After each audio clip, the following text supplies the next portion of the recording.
Benjamin, thank you so much for that generous introduction. And I won't be delving too much into my background today, so just suffice it to say that yes, Benjamin is correct, that I've been fighting the good fight, so to speak, trying to get some of these ideas implemented in other than bioregional contexts, and now really focusing on addressing this in bioregional context.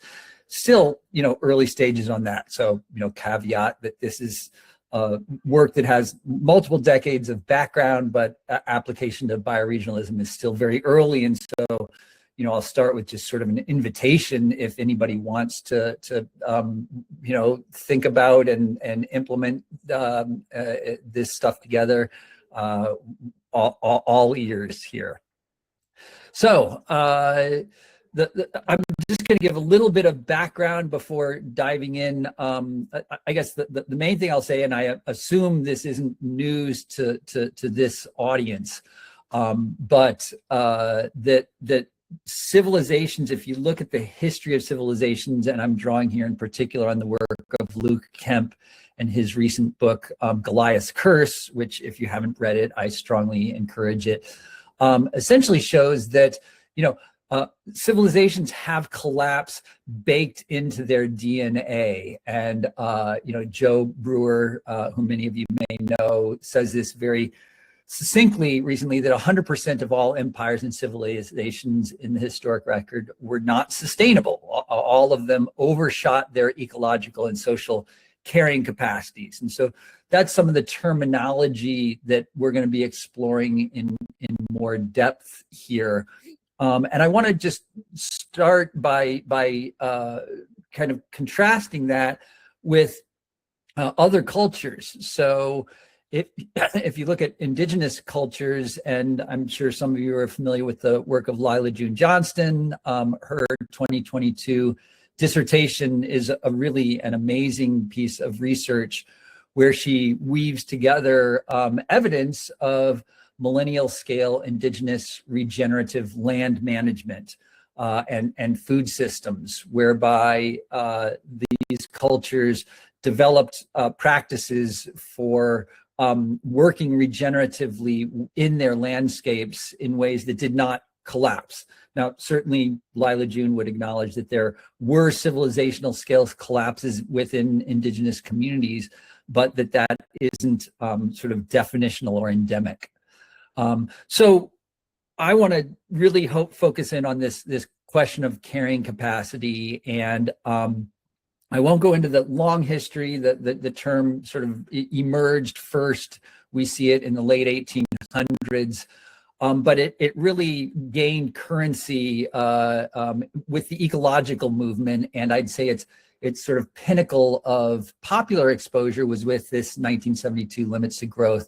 And so this is just the easiest way to illustrate carrying capacity, which is that a population that is living within the capacity of the resources that nourish that population.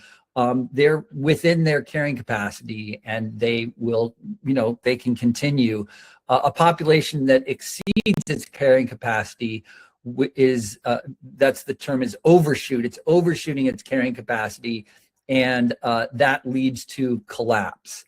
Another sort of articulation of the same thing comes from William Catton's 1980 absolute masterwork. If you haven't read Overshoot, I strongly encourage it. But right there on the cover of the book, he says carrying capacity is the maximum permanently supportable load. And if you exceed that, if you overshoot that, if you grow beyond that carrying capacity, it leads to crash or die off, or in Dana Meadows' words from Limits to Growth, collapse. And so going back to Limits to Growth, it has this term overshoot and collapse repeated 5 times in the text. Limits to Growth mentions overshoot and collapse 5 times, and this is the business as usual run of the World 3 model. That's an early computer modeling system. And what it shows is right about now, actually this graphic was created a few years ago, we're at the cusp or already well into collapse of these various different, industrial output, food production, resources have already been depleting over time. So this is the sort of the wake up call, if you will. So how do you advance it in the, I guess I have to go over to the other one to advance it. Going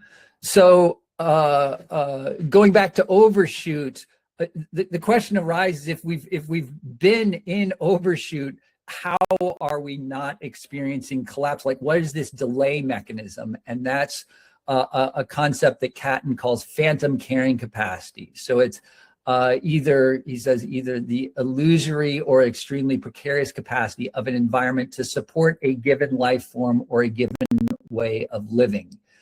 And so in other words, there are buffers or lag times between when you overshoot your carrying capacity and you actually experience that collapse. So the dotted line here is the carrying capacity. The broken dotted line is the temporary carrying capacity or phantom carrying capacity, which can be achieved by importing resources from elsewhere. But as we know, we lived on a closed system, so you can't do that forever. Here is just one of my more favorite graphics. This is from the Global Footprint Network that shows that, in the 1990s, when the ecological footprint was first developed, that was a measure of biocapacity, the capacity of a land to support humans in this instance. And the 1990s research looked at, well, has this happened yet? Have we overshot our carrying capacity? And they discovered that on Christmas Day in 1971, humanity first overshot our biocapacity, our carrying capacity. And we've been in overshoot ever since then. I always say what I find interesting is that humanity kind of conceptualized this idea of overshooting carrying capacity, or at least came to that realization most broadly in 1972. Right beforehand, we actually entered overshoot. So there's this sort of conceptualization, actualization merging there that I find interesting. But what it means is that we've been operating on phantom carrying capacity ever since then. And I love this graphic because it's got the little green line here where, hey, we can come down from being overshooter and overshooter, but the green line, we're still in overshoot. We haven't gotten back within carrying capacity. I find that a little bit ironic. So just, quickly, and I'm sure folks are familiar with these, so I won't go into depth on them, but just, evidence, the continuing evidence that we're in overshoot. On the ecological side of things, the planetary boundaries research stream came up in 2009 and identified 9 different planetary boundaries. We're overshooting 3 of them at that point, and fast forward to 2025, 7 of those boundaries have been crossed. These are sort of ecological thresholds that are precursors to tipping points in these ecological systems of collapse. On the social side of things, I'm sure you're familiar with the donut.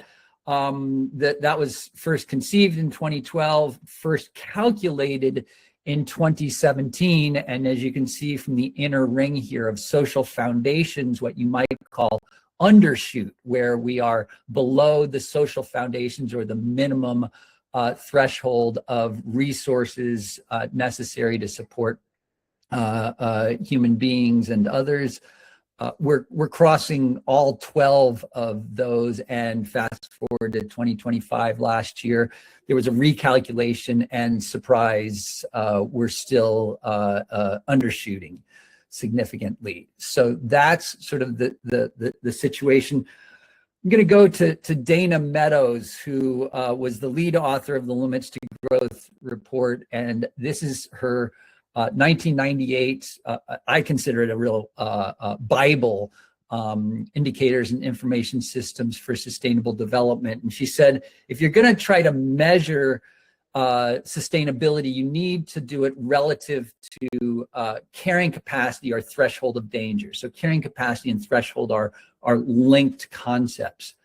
Tons of nutrient, meaning phosphorus and nitrogen from fertilizer, that's released into waterways per year. That sort of absolute number means nothing to people. Like, is a ton good? Is it bad? Who knows? What you have to do is you have to look at the amount released relative to the amount the waterways can absorb without becoming toxic or clogged. That begins to carry a message.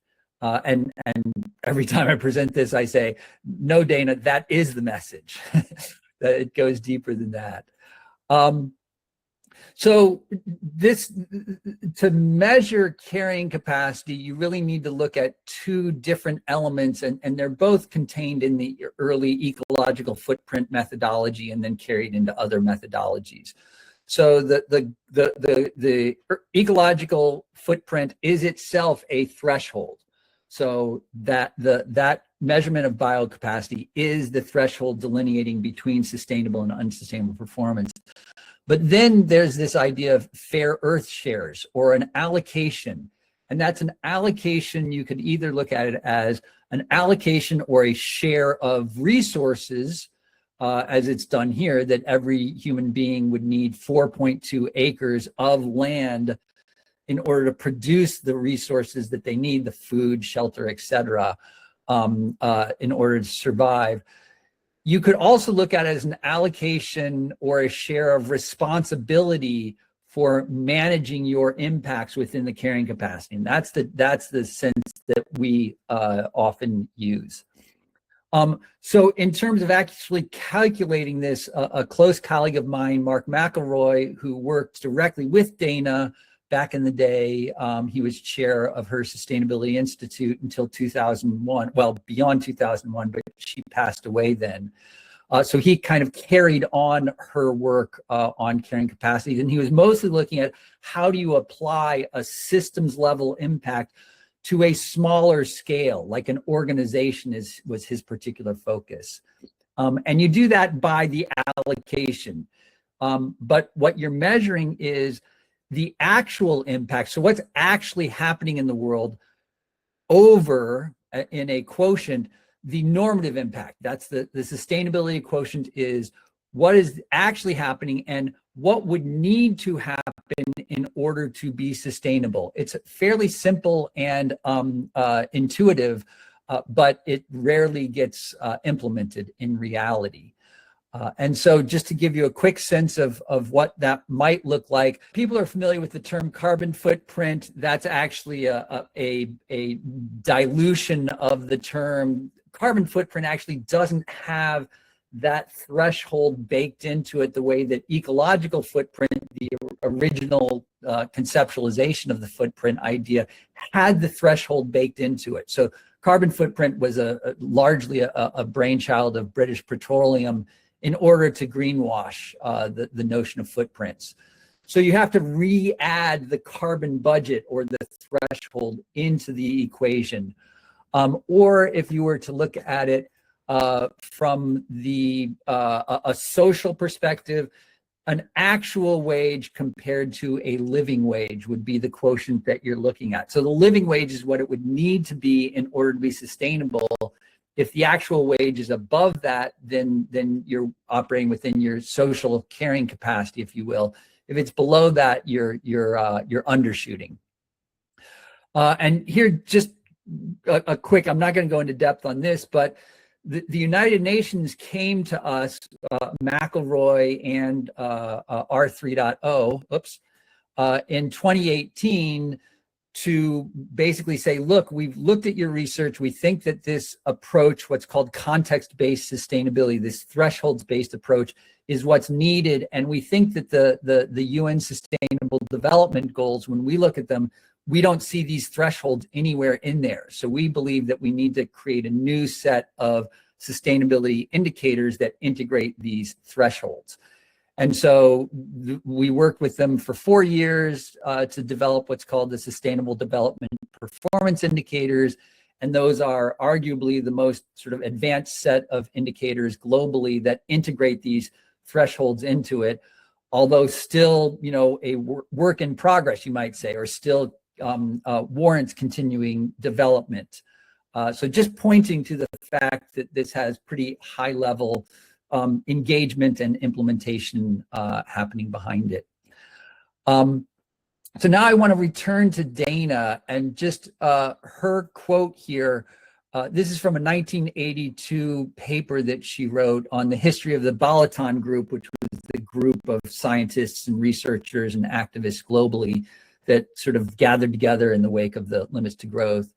And she says, I see an interaction between the resource endowment of a particular area and its cultural endowment underpinning the need to collect, make sense of, and disseminate information about the resources of their bioregion and the welfare of the people in the ecosystems, including ways to quantify and communicate the concept of carrying capacity.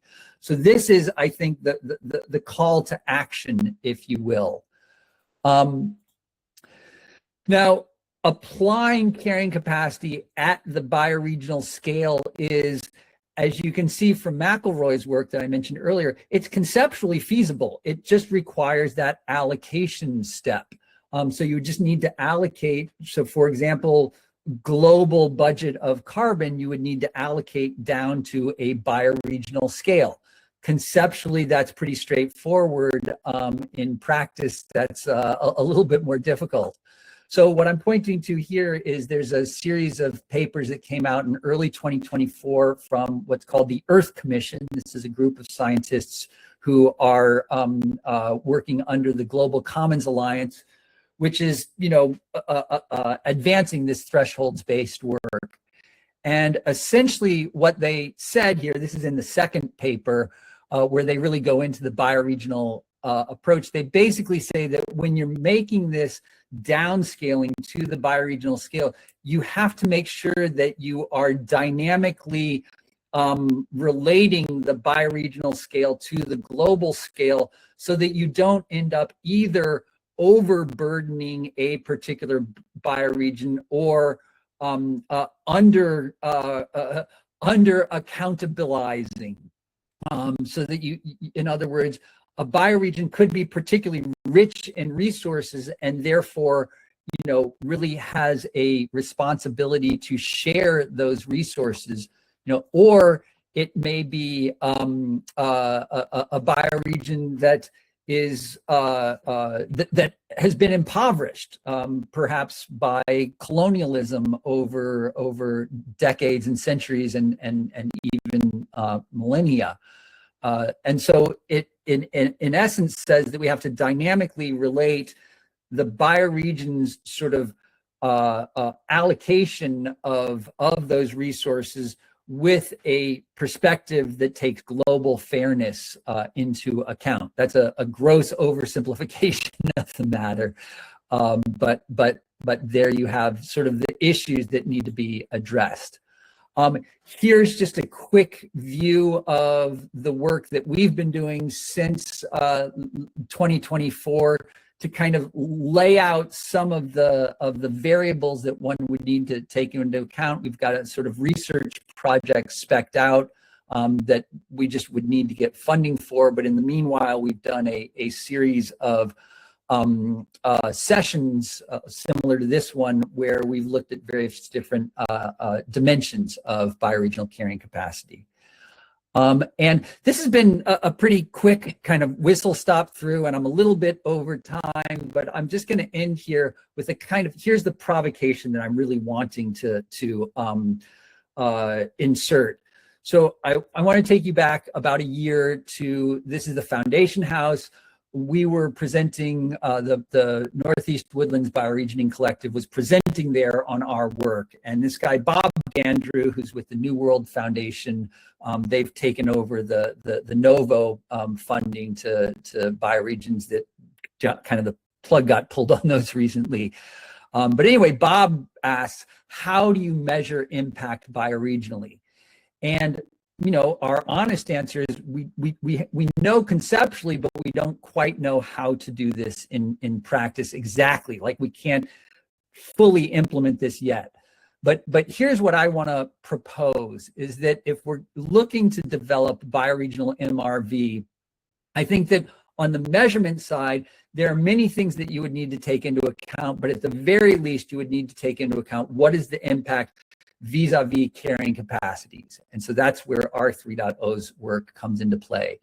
When it comes to reporting, I look to Bloom Network and in particular their impacts documentation methodology, which I think is a wonderful methodology for a number of reasons. One is that it focuses on doing the work and making the impact, and then the reporting becomes a retroactive, and the funding is retroactive, so that you're not sitting around waiting for funding based on whether the funder agrees with what you've pitched.